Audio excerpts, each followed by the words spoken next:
everybody and welcome to my top 5 travel novels ever. These are just books that I've read that I've really enjoyed and that I wish people had recommended to me when I was in the mood for a good travel novel. So I have 3 autobiographies because, as we all know, memoirs are great fun for travel novels. And then I have 2 young adult novels which you can read if you're in the mood for something lighter, and they also sort of correlate with older readers too, so they're not just for young adults. The first one I have is my first autobiography, and it is Eat, Pray, Love by Elizabeth Gilbert. This is one of my favourite books ever just because I found it so beautiful and so insightful, and it's about Elizabeth who goes through a really awful divorce and then a really awful breakup. She's just had the shittest few years of her life, and so she decides to travel for a year. Spend some time in Italy, some time in India, and some time in Bali or Indonesia. And in Italy she focuses on sort of nurturing herself. She eats a lot of food, which is great because I always love reading about food. She meets a lot of beautiful people, she experiences Italian life. And in India she sort of spends her time in an ashram, she meditates, she learns, how to sort of connect with herself better, and then in Bali she sort of relearns how to love and stuff, so hence Eat, Pray, Love, the title. I just found this book so hilarious. I laughed so much. Elizabeth Gilbert is a natural storyteller and she always makes things sound so funny.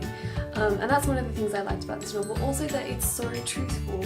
I'm not at that age where I've gone through a divorce. I'm still quite young, but I can connect with her because she's made it so relatable.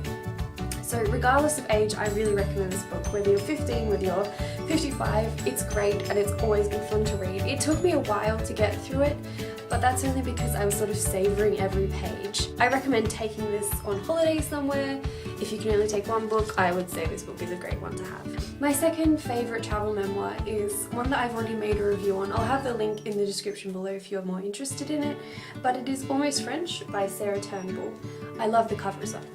This book, I connected with it, as I've said in my review, just because it was so funny, so true. I've lived in France, so I can identify with this book, so I recommend reading it if you have lived in France or if you're intending on going to France. This is a good book to prepare you for what it is like. A lot of people think that France will be similar to their own cultures, but it's not at all.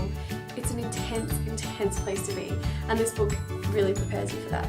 So it's about Sarah, who meets a young Parisian man while she's travelling in Romania, and they fall in love and she decides to go and visit him for 2 weeks, which ends up turning into 5 years or more.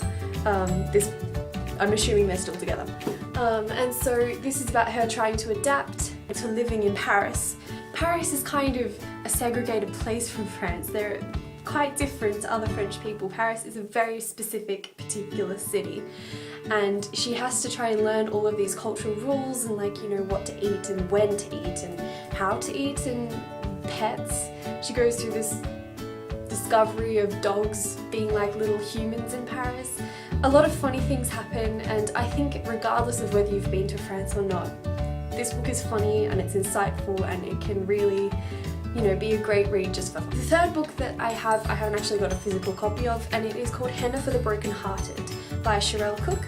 The reason that I like this book so much was because it's about Sharell, who, on a similar theme, goes through a really bad breakup and sort of moves to India to do some volunteer work to sort of sort herself out.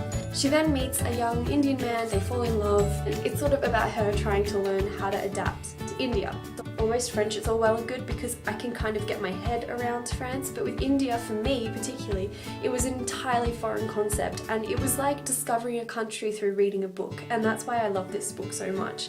Just because India is kind of an untackled subject. There is a little bit of it in Eat, Pray, Love, but mostly she sort of stays in an ashram and she doesn't really get out a lot. Sharell sort of explores all of India. She addresses all of these different issues like gender segregation and, sort of traditions. I didn't know a lot about India before I read this book, and it sort of enlightened me. Moving on to my young adult books, the first one that I have is called Carpe Diem by Cornwell. It's about a young girl called Vasa who is an overachiever and who is really uptight, really stressed, really academically focused, and she has this crazy wild grandmother who blackmails her parents into letting her take a trip to Southeast Asia for the summer, and Vasa is not happy about this because she has all of these programs planned, like study sessions and la la la la la to sort of get ahead in her school life, and then her grandma surprises her with this trip and she has to go.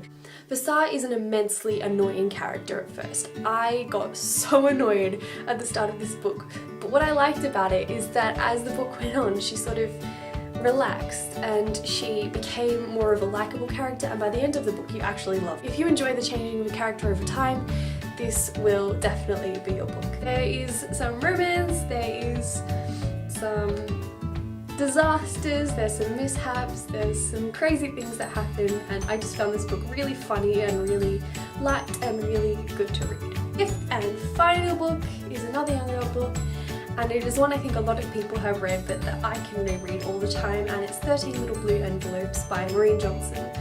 I think Maureen Johnson is an awesome young adult writer. I love pretty much all of her books. 13 Little Blue Envelopes is by a young girl whose aunt dies and leaves her 13 envelopes with 13 clues, and she has to set off across the world to try and figure out these clues, and it leads to sort of something ultimate, which I won't spoil. But I just found it really funny. There's a lot of really cute things that happen. And I just think it's a really light, easy read. Again, it's quite similar to Carpe Diem. If you've read any of these books, please let me know, because as always I love to talk about the books that I've read, and I hope that these recommendations help you if you're ever in the mood for a travel novel, because I can highly recommend all of them.